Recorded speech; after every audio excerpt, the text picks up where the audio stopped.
नका मज पाशी वदो प्रपंचाचे विषय. आता प्रपंचाबद्दल आमच्यापाशी तुम्ही बोलायचं नाही. कोणी जर बोलू लागला इकडे लक्ष द्या, एखादा जर कोणी बोलू लागला तर आम्ही त्याला बोलू देणार नाही. इकडलं काहीच बोलू नका. काय बोलायचं मग? आता देवाशिवाय काय बोलायचं नाही, बोलण्याची नाही. आता देवाविन काही किंवा बोलावा विठ्ठल, पहावा विठ्ठल, करावा विठ्ठल जीव भाव, करावा विठ्ठल जीव. आता फक्त देवाविषयीच बोलणार. म्हणून तू का म्हणे वाणी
बोलो ऐसे बोले जेने बोले विठ्ठल डोले. ज्या बोलण्याने परमात्मा डोलेल असाच आम्ही बोलणार इथून पुढं. म्हणून आमची वाणी ना आता दुसरा आमच्या वाणीला विषय नाही. तुका म्हणे वाच्या वाहिली अनंता, बोलायचे आता काम नाही. म्हणून तुका म्हणे वाणी गेली आता घेऊ धनी. धनी म्हणजे मालक. आता त्या मालकाचं आम्ही नाव घेणार.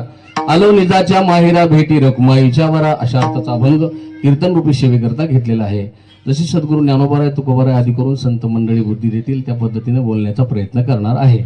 आजची ही सेवा ज्या निमित्तानं आहे ते निमित्त सगळ्यांना ज्ञात आहे. तरी पण वक्त्याचं सांगणं हे आद्य कर्तव्य या न्यायाने आजची कीर्तन रूपी सेवा कैलासवासी चंद्रभागाबाई देवराव आबोज यांच्या गंगापूजनाच्या निमित्ताने आहे. आणि या सेवेचे या कीर्तनाचे यजमान विनीत दादासाहेब देवराव आबोज हे आहेत. यांच्या माध्यमातून ही कीर्तनाची सेवा आयोजित करण्यात आली आहे. सज्जनांनो, मी हमेशा सांगत असतो आजच्या काळामध्ये लोक अर्थात अनेक लोक आपल्याला पाहायला भेटतील सुतक पाळायला तयार नाहीत. 3 दिवस झाले तर सुतक सुद्धा पाळीत नाहीत. अशा काही रूढी. परंतु असे काही आणखीन पोरं आहेत म्हणजे समाजामध्ये मुलं आहेत की ते आपले आई वडील गेल्यानंतर त्यांच्या जाण्याने जे काही आपल्या धर्मशास्त्राने जे काही विधी सांगितलाय तो करण्यासाठी कटिबद्ध आहेत. त्यापैकी हा परिवार अर्थात दादासाहेब भाऊ यांनी आपल्या मातृऋणातून उत्तीर्ण होण्याकरता केलेला हा छोटासा एक प्रयत्न आहे महाराज. आणि तुकोबाराय म्हणले ना, जर असे सुपुत्र कुळामध्ये जन्माला येत असतील तर त्यांचा हेवा जगाच्या मालकाला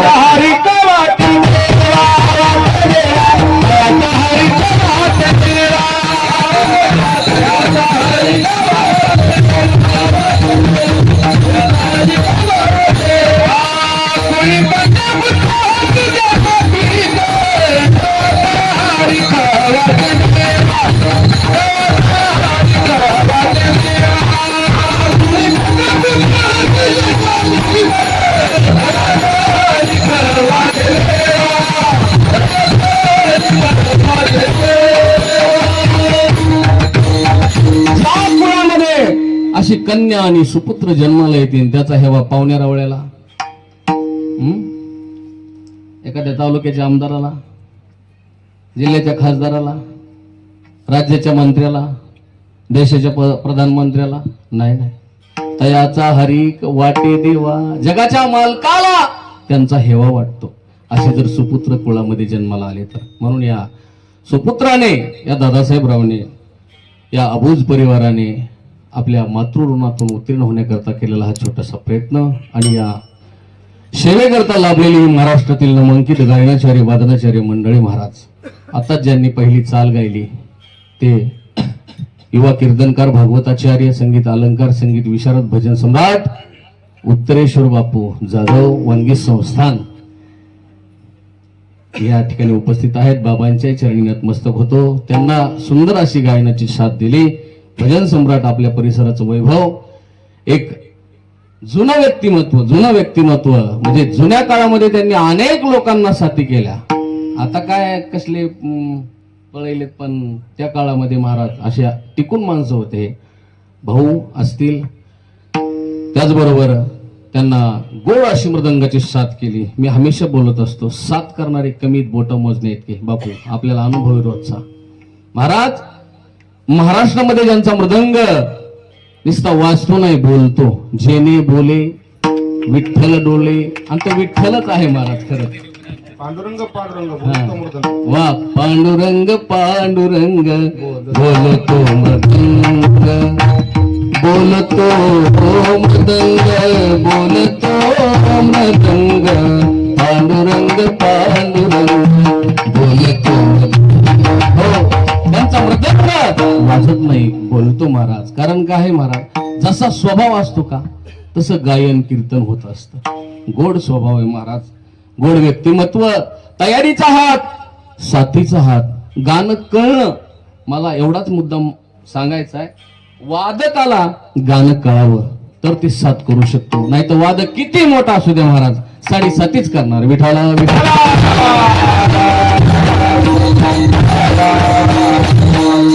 म्हणून असं गोड व्यक्तिमत्व मृदंग महामेरू मृदंग सम्राट मृदंग अलंकार मृदंग विशारद सगळ्या पदव्या महाराज त्यांनी घेऊन बसलेत.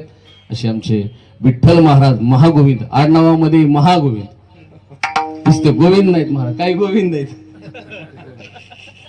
पण महागोविंद वा असे विठ्ठल महाराज या ठिकाणी उपस्थित आहेत. त्यांच्या चरणावरती नतमस्तक होतो. त्याचबरोबर विनेकरी बाबा असतील आमचे रामभाऊ महाराज आहेत ते उपस्थित आहेत. सगळी आमची संस्थेतील आपल्याच गावची कलाकार बालगोपाळ मंडळी आहे गावकरी भजनी मंडळ सर्व आणि सगळ्यात महत्वाचं म्हणजे तुम्हा सर्वांच्या दर्शनाचा सुयोग माझ्या जीवनामध्ये ज्यांच्या माध्यमातून प्राप्त झाला ते भजन सम्राट आपल्या परिसराचं वैभव आमचे शंकर महाराज कोळपे बाबा या ठिकाणी उपस्थित आहेत. त्यांच्यामुळे तर हे सगळं महाराज हे महत्वाचे माणसं आहेत. गोविंद महाराज आता तुम्हाला हे सगळे माणसं एका जागावर आता दिसायलेत खरंय पण ह्याला तडजोड कोणी केली 17-18 फोन कोणाला एका दिवसातून यावर का वेळेत या हे सगळं करण्याचं श्रेय म्हणजे आमचे शंकर महाराज असतील. गोड जुळवलंय सगळं असं छोट्याखाली वाटत नाही. कार्यक्रम एक दिवसाचा आहे असं वाटायला सप्ताहाचाच कार्यक्रम आहे महाराज. वा अतिशय त्यांनाही धन्यवाद.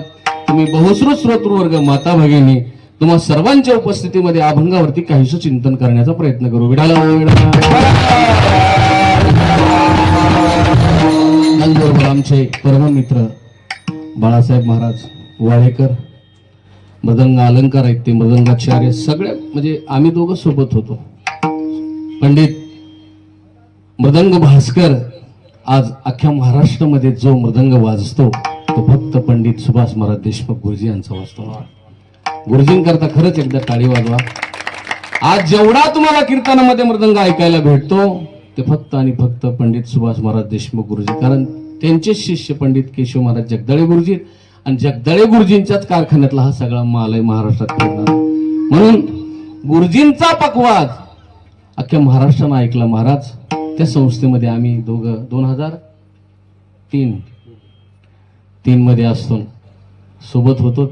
अतिशय गोड त्यांचा हात आहे महाराज. ते या ठिकाणी उपस्थित आहेत. असो तुम्ही बहुश्रुत श्रोतृवर्ग राहिलेला वेळ आता माझ्याकडे एक कमी आहे पण जसं जसं जमल तसं तसं तुम्ही जशी साथ देताल तसं आपण कडीला काढू. विठा